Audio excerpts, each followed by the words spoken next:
क्या अश्विन ने ह्यूमिलेशन की वजह से लिया रिटायरमेंट का फैसला? गाइस, परसों भारतीय क्रिकेट के star off spinner Ravichandran Ashwin ने इंटरनेशनल क्रिकेट से रिटायरमेंट का ऐलान कर दिया। इस खबर ने क्रिकेट की दुनिया में हड़कंप मचा दिया। कई क्रिकेटर्स और फैंस का रिएक्शन इस फैसले पर आ चुका है, लेकिन असली हलचल तब हुई जब एक जर्नलिस्ट ने अश्विन के पिता से इस रिटायरमेंट पर सवाल किया। अश्विन के पिता का बयान। अश्विन के पिता ने कहा कि उनके बेटे का रिटायरमेंट उनके लिए भी एक शौक था। उनका कहना था कि अश्विन लंबे समय से ह्यूमिलेशन झेल रहे थे और शायद यही वजह थी कि उन्होंने क्रिकेट को अलविदा कहने का फैसला किया। यह बयान सोशल मीडिया पर वायरल हो गया और हर जगह चर्चा का विषय बन गया। अश्विन का जवाब। इस पूरे मामले पर खुद अश्विन का रिएक्शन भी आया। उन्होंने ट्वीट करते हुए कहा, My dad isn't into media trends. I never thought you'd follow this route. Traditional statements are sometimes misinterpreted. Request you all to forgive him and leave him alone. यानी अश्विन ने अपने पिता के बयान को खारिज कर दिया और मीडिया से अपील की कि उनके पिता को इस मुद्दे पर अकेला छोड़ दिया जाए। सोशल मीडिया पर हंगामा। अश्विन के इस बयान के बाद सोशल मीडिया पर फैंस और क्रिटिक्स के बीच बहस छिड़ गई। कुछ लोग मानते हैं कि अश्विन वाकई टीम मैनेजमेंट और सिलेक्टर्स के रवैये से नाराज थे। वहीं कुछ का कहना है कि उनका रिटायरमेंट पूरी तरह से पर्सनल डिसीजन था। फैमिली की प्राइवेसी की अपील। अश्विन ने अपने फॉलोअर्स से रिक्वेस्ट की कि उनके परिवार को इन सब विवादों से दूर रखा जाए। उन्होंने कहा कि उनके पिता सिर्फ एक नॉर्मल बयान दे रहे थे, जिसे बढ़ा चढ़ाकर पेश किया गया। अश्विन का करियर। अश्विन भारतीय क्रिकेट के सबसे सफल गेंदबाजों में से एक रहे हैं। उनके नाम 94 टेस्ट मैचों में 486 विकेट हैं और वो भारत के लिए सबसे ज्यादा विकेट लेने वाले खिलाड़ियों की लिस्ट में शीर्ष पर हैं। उन्होंने कई मैचों में भारत को जीत दिलाई है और उनका योगदान हमेशा याद किया जाएगा। क्या है असली वजह? अब बड़ा सवाल ये है कि अश्विन के रिटायरमेंट के पीछे असली वजह क्या है? क्या वाकई वो टीम मैनेजमेंट से नाराज थे या फिर यह सिर्फ उनका खुद का फैसला था? ये तो वक्त ही बताएगा। आगे की कहानी। इस पूरे मामले से एक बात साफ है कि खिलाड़ियों के लिए सिर्फ मैदान पर नहीं बल्कि मैदान के बाहर भी चुनौतियां कम नहीं होती।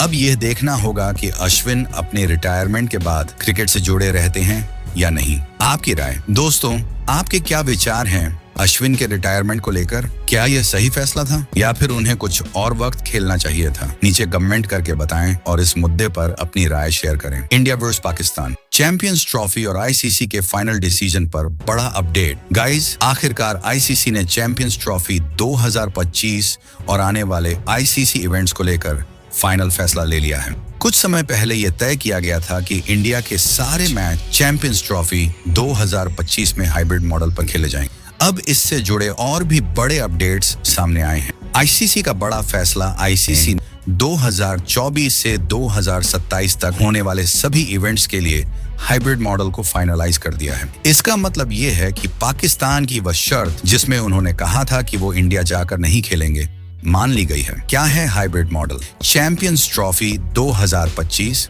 जो पाकिस्तान में होनी है वो हाइब्रिड मॉडल पर खेली जाएगी, यानी इंडिया अपने मैच पाकिस्तान के बाहर किसी न्यूट्रल वेन्यू पर खेलेगा। इसी तरह 2025 में होने वाले आईसीसी वीमेंस वर्ल्ड कप जिसे इंडिया में होना था, अब न्यूट्रल वेन्यू पर शिफ्ट कर दिया गया है। इसका मतलब पाकिस्तान की महिला टीम इंडिया नहीं आएगी। T20 वर्ल्ड कप 2026 पर भी 2026 में होने वाला ICC men's T20 world cup जो इंडिया और श्रीलंका में को होस्ट किया जाना है, उसमें भी बड़ा बदलाव किया गया है। इंडिया और पाकिस्तान का मुकाबला अब श्रीलंका में खेला जाएगा क्योंकि पाकिस्तान ने साफ कर दिया था कि वे इंडिया जाकर नहीं खेलेंगे। 2027 तक का फॉर्मेट तय।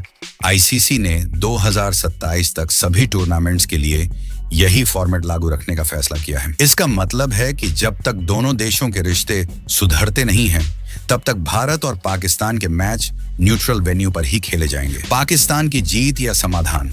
अब सवाल ये उठता है कि ये फैसला किसके लिए फायदेमंद है? पाकिस्तान ने अपनी शर्तें मनवाकर बड़ी कूटनीतिक जीत हासिल की है। वहीं भारत ने यह सुनिश्चित किया है कि उसकी टीम पाकिस्तान जाकर खेलने की जगह न्यूट्रल ग्राउंड्स पर खेले। फैंस का क्या रिएक्शन है? इस पूरे मामले पर फैंस के रिएक्शन भी सामने आ रहे हैं। कुछ इसे क्रिकेट के लिए बेहतर मानते हैं तो कुछ का कहना है कि इससे खेल का मजा कम हो सकता है। वहीं कुछ लोग ये भी पूछ रहे हैं कि आखिर कब तक यह तनाव क्रिकेट पर हावी रहेगा?